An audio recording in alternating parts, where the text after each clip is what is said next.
नमस्कार. आज आपण इयत्ता 8वीचा सामान्य विज्ञानचा म्हणजे जनरल सायन्सचा दुसरा धडा हेल्थ अँड डिसीजेस म्हणजे आरोग्य व रोग हा धडा पाहणार आहोत. तर हा धड्यातील आपलाच पहिलाच घटक आहे तो म्हणजे कॅन यू रिकॉल. तर कॅन यू रिकॉल हा घटक आपल्या महाराष्ट्र शासनामार्फत महाराष्ट्र शिक्षण परिषद शासनामार्फत कट झालेला आहे, वगळण्यात आलेला आहे. त्यामुळे हा घटक आपण घेणार नाही. आता त्या हे झाल्यावर आपण डायरेक्ट आता पुढे जाऊया. तो घटक आहे हेल्थ. तर हेल्थ म्हणजे काय? Health is a state of complete physical, mental and social wellbeingness and not mere the absence of any disease. ही हेल्थची म्हणजेच आरोग्याची व्याख्या आहे. रोगाचा नुसता अभाव म्हणजे आरोग्य नव्हे, तर शारीरिक, मानसिक आणि सामाजिकरित्या पूर्णतः सदृढ असण्याची स्थिती म्हणजे आरोग्य होय. ही रोगाची व्याख्या आहे, आरोग्याची व्याख्या आहे, मला माफ करा. तर ही आपण नोट डाऊन करून घ्यावी. What is disease? आता आपण आपला पुढचा घटक पाहूया. व्हॉट इज डिसीज म्हणजेच रोग म्हणजे काय? तर रोग म्हणजे काय? Condition of disturbances in physiological or psychological processes of body is called as disease. शरीरक्रियात्मक किंवा मानसशास्त्रीयरित्या शरीरातील महत्त्वाच्या जैविक कार्यामध्ये अडथळा आणणारी स्थिती म्हणजे रोग होय. तर ही डिसीजची व्याख्या आहे. ही तुम्हाला परीक्षेला येऊ शकते, तुम्ही ही देखील नोट डाऊन करू शकता. ही आता पुढं काय देण्यात आलेलं आहे पहा. Each disease has its own specific symptom म्हणजेच प्रत्येक रोगाची विशिष्ट लक्षणे आहेत. तर आता आपण पुढे वळूया. तिथे आपल्याला टाइप्स ऑफ डिसीज हा घटक देण्यात आलेला आहे. You must have heard the names of various diseases like diabetes, common cold, asthma, Down syndrome, heart diseases etcetera. म्हणजेच तुम्ही मधुमेह, सर्दी, दमा, डाऊन संलक्षण, हृदयविकार अशा विविध रोगांची नावे ऐकले असतील. Reasons and symptoms of all these diseases are different. या सर्व रोगांची कारणे व लक्षणे वेगवेगळी आहेत. To bring coordination in scientific study of diseases are classified as follows. विविध रोगांचे वर्गीकरण खालीलप्रमाणे केलेले आहे. तर इथे आपल्याला एक चार्ट देण्यात आलेला आहे, तुम्ही पाहू शकता. तर इथे हा एक आपल्याला चार्ट देण्यात आलेला आहे. तर हा चार्ट आपण डोक्यात ठेवावा. हा चार्ट आपल्याला परीक्षेला येऊ शकतो. तर इथे आपल्याला सर्वात वरती काय देण्यात आलेलं आहे पहा. तर सर्वात वरती आपल्याला टाइप्स ऑफ डिसीज म्हणजे रोगांचे प्रकार दिलेले आहेत. तर टाइप्स ऑफ डिसीज कोणकोणत्या प्रकारचे आहेत? तर types of disease according to duration and according to reason. म्हणजेच अकॉर्डिंग टू ड्युरेशन म्हणजे कालावधीनुसार व अकॉर्डिंग टू रिझन्स म्हणजेच कारणांनुसार आहेत. आता क्रोनिक डिसीज आपण पाहू. तर अकॉर्डिंग टू ड्युरेशनमध्ये दोन प्रकार येतात, तो म्हणजे क्रोनिक डिसीज आणि ॲक्यूट डिसीज. आता क्रोनिक डिसीज म्हणजे दीर्घकालीन रोग, म्हणजे जे दीर्घकाल राहतात. उदाहरणार्थ काही रोग आहेत ते खूप वेळ राहू शकतात. आणि ॲक्यूट डिसीज म्हणजे तीव्र रोग म्हणजे लवकर बरे होणारे रोग, याला ॲक्यूट डिसीज असे म्हणतात. आता अकॉर्डिंग टू रिझन्स मध्ये दोन प्रकार पडतात, हेरेडिटी डिसीज आणि अक्वायर्ड डिसीज. म्हणजेच हेरेडिटरी डिसीज म्हणजे अनुवांशिक रोग व अक्वायर्ड डिसीज म्हणजे उपार्जित रोग. अनुवांशिक रोग म्हणजे आपल्याला ते रोग आई वडिलांकडून आपल्या नातेवाईकांकडून आलेले असतात, त्यालाच हेरेडिटरी डिसीज म्हणतात. उदाहरणार्थ इथं दिलेलं आहे डाऊन सिंड्रोम. आता डाऊन सिंड्रोम हे डाऊन संलक्षण याला म्हणतात मराठीत. हे याचं एक उदाहरण आहे. आता अक्वायर्ड डिसीज म्हणजे उपार्जित रोगाचे दोन प्रकार पडतात, ते आहेत इन्फेक्शियस डिसीज आणि नॉन इन्फेक्शियस डिसीज. आता इन्फेक्शियस डिसीज म्हणजे संसर्गजन्य रोग, म्हणजे ज्याचा संसर्ग लवकर होतो. उदाहरणार्थ फिवरला आपण मराठीत ताप म्हणतो. ताप हा जर आपल्या मित्राला लागला, आपण त्याच्याजवळ बसलो तर आपल्याला देखील होऊ शकतो. सर्दी, खोकला हे देखील आहेत. आता इन्फेक्शियस डिसीजमध्ये काही उदाहरणे दिलेली आहेत. त्यामध्ये कॉमन कोल्ड म्हणजे सर्दी, आत्ताच आपण बोललो, फ्लू, डेंग्यू हे देखील येऊ शकतात. आता इथे नॉन इन्फेक्शियस डिसीजेस देण्यात आलेले आहेत. नॉन इन्फेक्शियस डिसीजेस म्हणजे नॉन म्हणलं की आपल्याला लक्षात आलं पाहिजे की असंसर्गजन्य रोग आहेत. उदाहरणार्थ मधुमेह, हृदयविकार म्हणजे डायबिटीज, हार्ट डिसीजेस इत्यादी हे आहेत. आता आपण पुढे वळूया. आता आपण इथे काय काय पाहिलं बघा. Types of disease. Types of डिसीजमध्ये आपण according to duration, according to reasons हे डिसीजेसचे मुख्य 2 प्रकार आहेत. अकॉर्डिंग टू ड्युरेशनमध्ये क्रोनिक डिसीज म्हणजेच दीर्घकालीन रोग, आणि ॲक्यूट डिसीज असे म्हणजेच तीव्र रोग असे 2 प्रकार पडतात. अकॉर्डिंग टू रिझन्स म्हणजे कारणानुसार हेरेडिटरी डिसीज व अक्वायर्ड डिसीज म्हणजेच हेरेडिटरी डिसीज म्हणजे अनुवंशिक रोग, म्हणजे जे रोग आपल्या आईवडिलांकडून किंवा आपल्या नातेवाईकांकडून आलेले असतात त्याला हेरेडिटरी डिसीज म्हणतात. व अक्वायर्ड डिसीज म्हणजे उपार्जित रोग. आता हेरेडिटरी डिसीजमध्ये उदाहरणार्थ आपण डाऊन सिंड्रोम म्हणजे डाऊन संलक्षण हे उदाहरण घेऊ शकतो. आता अक्वायर्ड डिसीजमध्ये 2 प्रकार पडतात, ते म्हणजे इन्फेक्शियस डिसीज आणि नॉन इन्फेक्शियस डिसीजेस म्हणजे संसर्गजन्य रोग व असंसर्गजन्य रोग.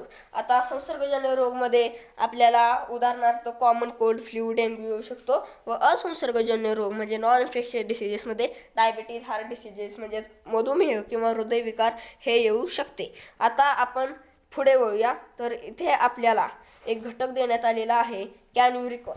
तर हाच घटक आपल्या महाराष्ट्र शिक्षण परिषदेच्या मार्फत वगळण्यात आलेला आहे. त्यासाठी आपण आता पुढे वळूया. तर इथे आपल्याला पहिला म्हणजेच आपण मगाशी पाहिलं अकॉर्डिंग टू रिझन्सचे 2 प्रकार, हेरिडिटरी डिसीजेस आणि अक्वायर्ड डिसीजेस. म्हणजेच अक्वायर्ड डिसीजेसचे परत 2 प्रकार पडतात, इन्फेक्शियस डिसीजेस आणि नॉन इन्फेक्शियस डिसीजेस. त्यातीलच आपण आत्ता इन्फेक्शियस डिसीजेस हा घटक पाहणार आहोत. तर इन्फेक्शियस डिसीजेस हा घटक आपण पाहूया. तर इन्फेक्शियस डिसीजेसची इथे एक व्याख्या देण्यात आलेली आहे, ती म्हणजे आहे diseases spread through contaminated air, water, food or vectors म्हणजेच in bracket insects and other animals are called as infectious diseases. म्हणजेच जे रोग दूषित हवा, पाणी, अन्न किंवा वाहक, उदाहरणार्थ वाहकमध्ये कीटक व प्राणी येऊ शकतात, याद्वारे पसरतात त्यांना संसर्गजन्य रोग असे म्हणतात. ही इन्फेक्शियस डिसीजेस म्हणजेच संसर्गजन्य रोग किंवा संक्रामक रोगची व्याख्या आहे. तुम्ही ही नोट डाऊन करून घ्यावी, ही परीक्षेला येऊ शकते. आता आपण पुढे वळूया. इथे आपल्याला नेम ऑफ डिसीज देण्यात आलेले आहे. आता इन्फेक्शियस डिसीजचे काही प्रकार आहेत, त्यातील आपण सर्व काही पाहू. तुम्हाला मी समजावून सांगत आहे. त्यातील आहे पहिला नेम ऑफ डिसीज, परत पॅथोजन, मोड ऑफ इन्फेक्शन, सिम्पटॉम आणि प्रिव्हेन्शन अँड ट्रीटमेंट हे असे तक्ते देण्यात आलेले आहेत, ते आपण पाहू. तर इथे पहिला जो डिसीज आहे म्हणजेच रोग आहे, त्याचं नाव आहे ट्युबरक्युलोसिस. आता ट्युबरक्युलोसिस म्हणजे काय? ट्युबरक्युलोसिसला आपण मराठीत क्षय असे म्हणतो. क्षयरोग झाला, याला क्षयरोग झाला असे आपण म्हणतो ना. यालाच इंग्रजीमध्ये सायंटिफिक नेममध्ये ट्युबरक्युलोसिस असे म्हणतात. आता याचं पॅथोजन काय आहे? पॅथोजनला आपण मराठीत कारक असं म्हणू शकतो. म्हणजे त्याच्यापासून रोग, त्या घटकापासून रोग पसरू शकतो. तर इथे एक जीवाणू म्हणजे बॅक्टेरिया आहे, तो आहे मायकोबॅक्टेरियम ट्युबरक्युली. मायकोबॅक्टेरियम ट्युबरक्युली नावाच्या बॅक्टेरियामुळे हा रोग पसरू शकतो, नावाच्या पॅथोजनामुळे हा रोग पसरू शकतो.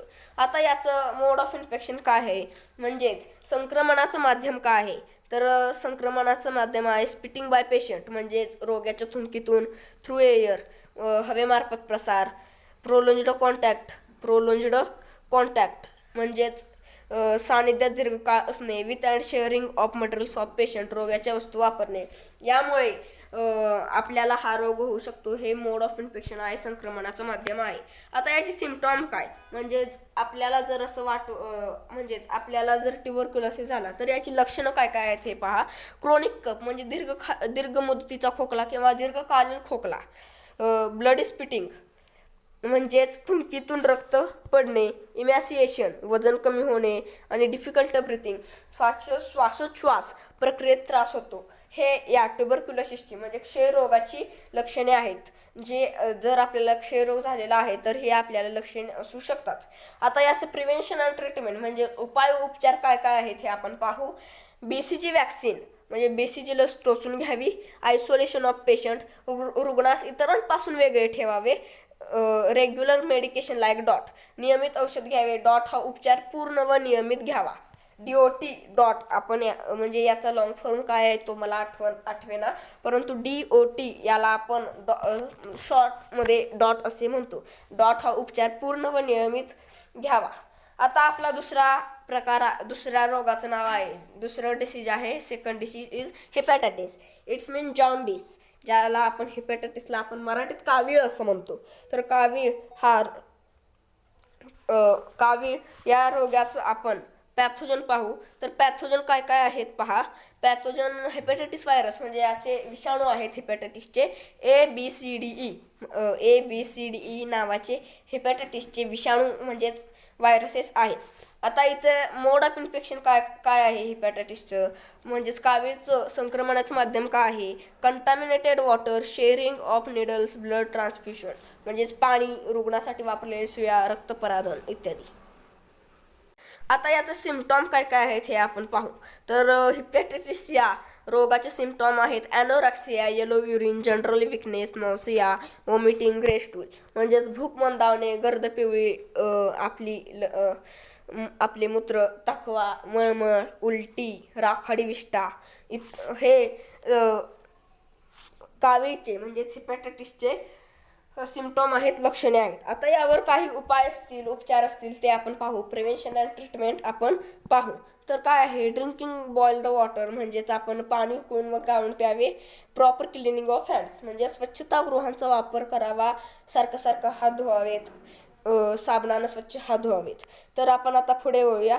तर पुढचा रोग आहे, पुढच्या डिसीजचं नाव आहे डिसेंट्री. आता डिसेंट्री म्हणजेच अतिसार, याला आपण आपल्या गावठी भाषेत हगवण असं म्हणतो. तर अतिसार याला डिसेंट्री असे म्हणतात.